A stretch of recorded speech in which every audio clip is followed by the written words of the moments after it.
Kaugnay sa naging pagdinig ng House Infra Committee sa maanumalyang flood control projects daw ng DPWH, kausapin natin si Bicol Saro Party List Representative at Co-Chair ng House Committee on Infrastructure, Representative Terry Ridon. Magandang tanghali at welcome po sa Balitang Hali. Magandang tanghali. Maraming salamat sa pag-imbita. Base po sa mga nakalap niyo mga sagot at impormasyon sa pagdinig kahapon ng House Infra Committee, ano po yung magiging direksyon ng inyong investigasyon? Well, siyempre, tuloy-tuloy lang po yung pag-siyasat, particularly po dito sa ghost flood control projects. No? So, tuloy-tuloy lang po ito. At hopefully, by the next hearing po, magpakita na po yung mga hindi po sumipot. No? So, kasama ko dyan yung mga Diskaya-linked firms at yung pong involved sa ghost flood control, yung pong Sims Construction Trading.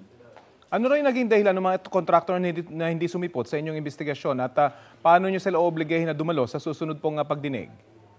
Hindi. Ano ho yan?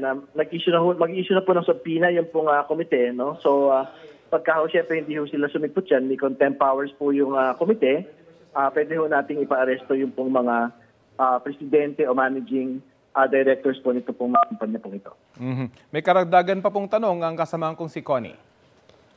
Magandang umaga po sa inyo, Representative. Kabilang po sa mga nadadawit sa maanumalyang flood control project ay kapwa nyo rin mga congressmen. Paano nyo sila planong pagpapaliwanagin kung sakali? Ang protocol naman ng komite ay pagka sila po ay napangalanan sa isang maanumalyang flood control project katulad ng ghost o substandard, sila po ay bibigyan ng pagkakataong sumagot. No?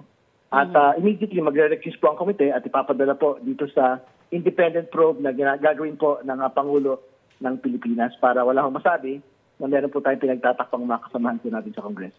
May deadline ba ho yung pagpapasumite ninyo sa mga kongresista ng listahan ng kanilang negosyo o kaya mga interes na posible yung konektado sa flood control projects naman? Meron po. 5 araw po mula kahapon. Yung po palugit po para sa mga miyembro po ng komite para magkaroon po ng disclosure po on conflict of interest. At paano matitiyak ng inyong komite na hindi lamang hanggang hearing kung hindi may talaga mapapanagot na contractor man yan o politiko po dito po sa inyong ginagawa? Well, I think hapon malinaw na ho yung inabot ho doon sa ghost flood control. No? Meron na ho tayong mga admissions mula kay Engineer Alcantara nung pong mga pinirmahan, mga resibo ho na issue. So I'm quite certain na ang maximum na pwede abutin po ng particular na kaso po na ito, plunder charge, no? Kasi 55 million po, yung pinera po ng lahat po na magkakasabwat dito po sa proyekto po ito. Okay. What about po dito sa pag-iimbita naman ho kay Mayor Magalong? Ano ho ang inyong stand muli dito? Well, again, wala naman ho tayong debate kung imbitahan po natin si Mayor Magalong, pero meron ho 2 rekwisito para gawin ho niya. Una, he has to do under oath yung disclosure po ng 67 congressmen na lawmakers, no? Na sinasabi ng kontratista. Pangalawa, sino yung mga kongresista na meron po 30 to 40% kickback daw po na kinukuha po mula sa mga proyekto ng gobyerno. Okay, pero wala ho kayong tutol sa kanya initial na pag-attend dyan dahil nabanggit niyo ho kanina sa inyo pong interview rin sa DZBB na parang may mga nabanggit ho siya na hindi niyo ho nagustuhan. So parang it comes go ahead. Tama po. Yan po yung binabanggit din ng ilan sa mga kasamahan po natin sa Kongreso. No, na kaya doon silang objection. Kasi una sa lahat, klinander na ni Mayor Magalong yung pong komite. Tinawag niya moro-moro itong komite many times over.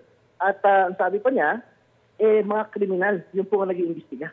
Dito po sa flood control projects po na ito. So I think this will be discussed with the members in the next couple of weeks.